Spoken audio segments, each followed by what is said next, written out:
We had our DenMAN Social Responsibility Conference yesterday. Stay tuned.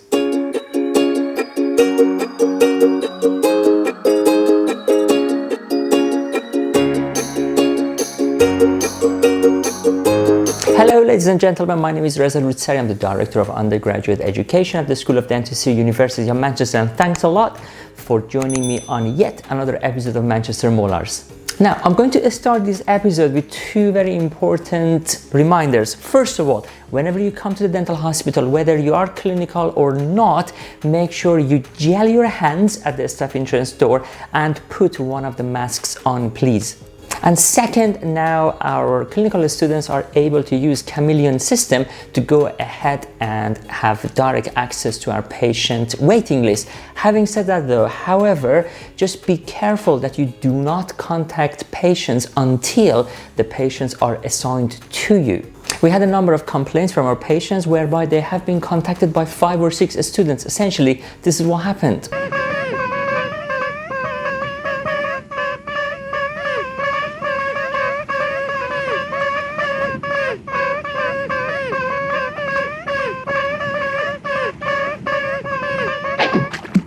So please do not contact patients until they're assigned to you.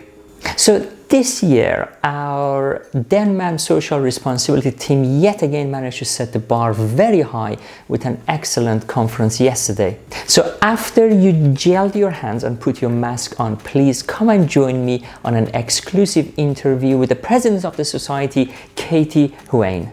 For those of you that don't know me, I'm Katie.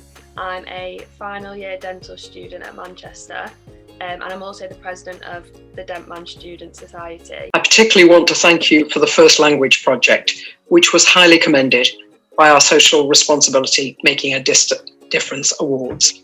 Professor Alan Gilbert, the then president of our university and vice-chancellor, highlighted the importance of producing graduates who will be responsible global citizens.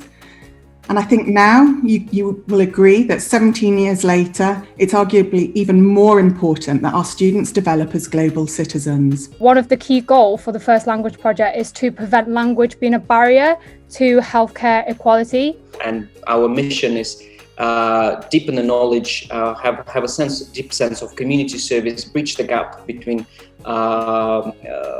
disadvantaged backgrounds, particular school kids, and we have a very well developed with widening participation a school governance network.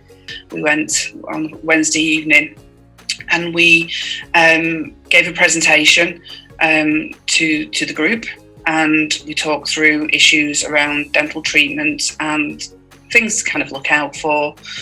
And then we had break-off groups where the students talked to the individuals, gave out free toothbrushes and toothpaste and advice. We had to ask ourselves a question, ladies and gentlemen, when we do volunteer, what do we do? Do we bring conflict or do we complement? And that then led us to the question of people like us don't change the world, because deep inside within us, we're not too sure that we're the ones that are the answers to the solution. And I want to say to you, every single one of you on this call, that you are going to be part of a profession where you will make an absolutely incredible difference to the lives of thousands of people. Worked really closely with dentistry for a number of years, and we've always been so impressed with the work that dentistry students do. But it's always good, I think, to remind people of the opportunities available to them and how we can help, whether that's through dentistry related projects like you've been hearing about today, or more general projects that might be of interest to you. During the last 2 years, I've been able to raise over £4,000 for various charities. Fundraising is an issue that individuals and big charities face on the daily. And through fundraising efforts, I've been able to solve problems and think outside of the box. The most recent problem being that nobody really has money to spare in a pandemic. But I found the best ways were when people were getting something in return. So whether it's a brownie or an entrance into a tempting raffle, fundraising has helped me to learn to solve so many different types of problem and think about things from different people's perspectives as well.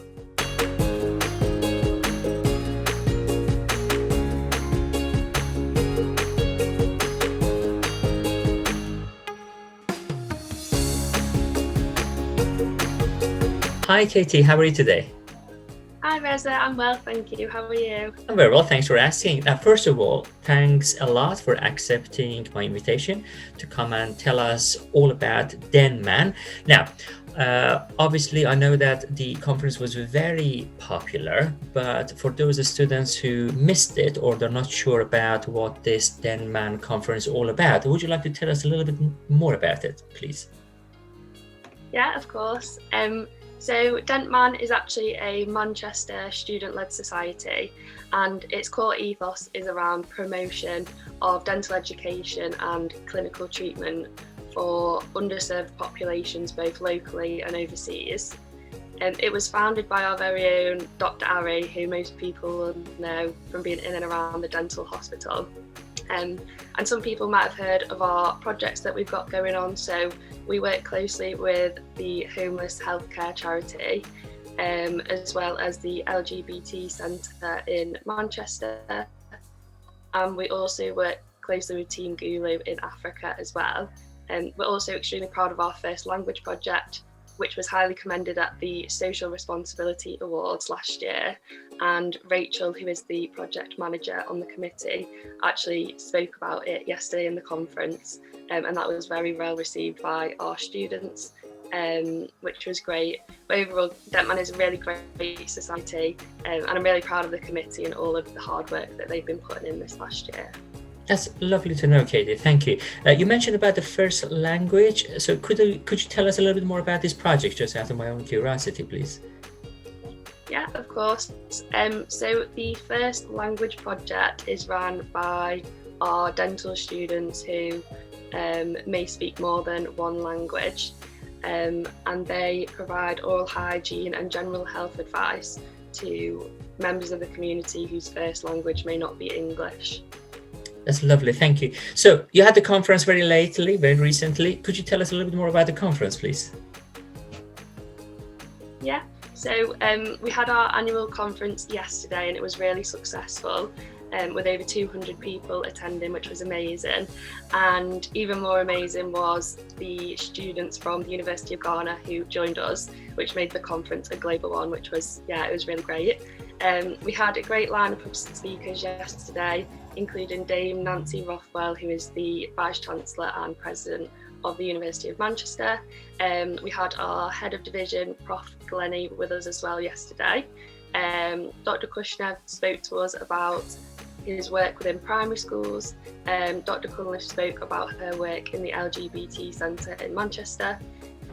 We also had Ian Wilson, who is the co-founder of Bridge to Aid, which is a charity helping some of the poorest populations in the world to access dental care. And he was very well received by our students, and we had a lot of feedback about his talk, which was really great to see. We also had Lindsay from Stellify. We had talks from our own dental students, so Team Gulu. We had talks from Tara about her volunteering over lockdown, and we ended on an elective talk by our final years, Layla and Sarah. So we had really great feedback. We sent out a survey for our attendees to fill in, and there was great comments about how inspiring the conference was and how great all the speakers did as well. So I think we've really encouraged some of our students to become active volunteers, which is great. And we've had lots of messages. I know from our committee we've had a great deal of messages about Team Gulu and elective projects and the first language project as well, which is really amazing. So yeah, thank you to everyone that came to the conference. It seems like you've all got a lot from it, and hopefully we'll see you again at next year's conference. Thanks, Katie. That sounds all very lovely. Now, I'm sure lots of students who are now watching Manchester Molars, they are very keen to get involved into the DenMAN Society. Have you got any advice how they can participate, please? Yeah, of course. So we have a Facebook page and an Instagram page, which is at DenMAN UOM. And if you just drop us a message if you're interested in volunteering in any of the projects that I've just mentioned, definitely drop us a message and let us know. If you speak dual languages, then you'll be perfect for the first language project that we're running, and we can put you in contact with Rachel, who is the project lead. We're also looking for more students to join the committee as well. As you know, I'm a 5th year, so I'll be leaving soon, which is really sad. I'll be going to leave the committee, but we'll be sending out emails advertising all the roles, because a lot of roles have now freed up, and it would be great to see as many people applying as possible. So it's not just students from the BDS course that we want to see applications from, it's also open to the BSc course as well. And you can be in any year. It'd be great to see some of our younger years applying as well. But it is a really great opportunity. It's a great committee to be on, and I'll be very sad to be leaving it. Well, thank you very much, Katie, and very well done for all your effort putting this conference together despite all the restrictions in place. So very well done to you and the team. Once again, thanks a lot for accepting my invitation to come on this episode of Manchester Molar, and enjoy the rest of your day. Oh, thank you, Reza. Have a good day. You too. Bye. Bye. That is it, ladies and gentlemen. We have reached the end of this episode of Manchester Molars. Until next Thursday, I've been Reza Roudsari. You have gelled your hands, you put your mask on, and we'll see you next Thursday.